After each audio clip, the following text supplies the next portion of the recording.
Ukraine युद्ध में दोनों देशों के बीच भीषण जंग जारी है। रूस ने एक बार फिर यूक्रेन पर भीषण हमला बोला है। इससे यूक्रेन में भयंकर तबाही आई है। रूसी मिसाइलों का हमला इतना अधिक खतरनाक था कि बहुमंजिला इमारत ताश की पत्तों की तरह ढह गई। बताया जा रहा है कि यह हमला रूस के मध्य यूक्रेनी शहर कीर्वी पर किया गया है।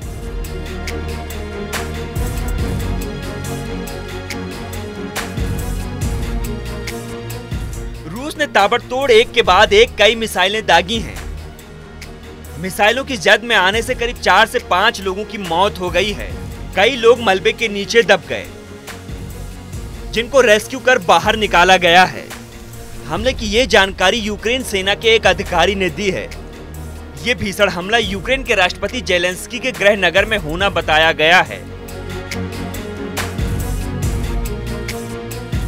वहीं यूक्रेन के आंतरिक मामलों के मंत्री ने बताया कि शहर के एक बहुमंजिला इमारत को 2 मिसाइलों से निशाना बनाया गया है, जिससे इमारत पूरी तरह ध्वस्त हो गई है। इसके साथ ही बगल में इमारत को भी नुकसान पहुंची है। एक विश्वविद्यालय की इमारत भी क्षतिग्रस्त हुई है। उन्होंने बताया कि इस हमले में 10 से ज्यादा लोग घायल भी हुए हैं। फरवरी 2022 में युद्ध शुरू होने के बाद से रूसी सेना ने शायद ही कभी इसे निशाना बनाया हो।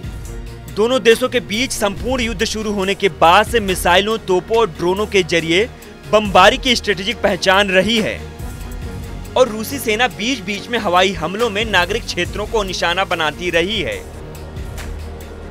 रूसी अधिकारी हमेशा से इस बात पर जोर देते आए हैं कि वे केवल वैध सैन्य ठिकानों को निशाना बना रहे हैं। यूक्रेन ने अभी हाल ही में रूस के क्रेमलिन पर एक के बाद एक कई मिसाइलें दागी थी, जिसमें रूस की तरफ से दावा किया गया था कि उसने कई मिसाइलों को आसमान में ही ध्वस्त कर दिया है। यूक्रेन रूसी सेना को उन क्षेत्रों से बाहर निकालने की कोशिश कर रहा है जहां रूसी सैनिकों ने कब्जा जमा लिया है।